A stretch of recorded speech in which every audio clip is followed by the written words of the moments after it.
প্রাচীন মিশরের আলেকজান্দ্রিয়া।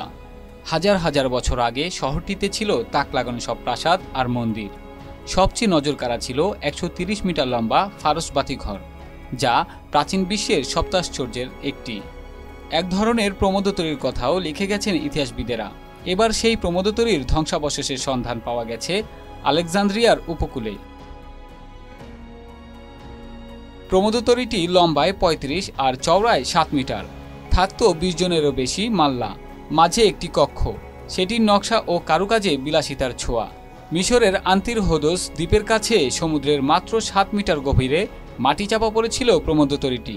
দ্বীপটি এখন আর সাগরের ওপরে নেই, তলিয়ে গেছে বহু আগে।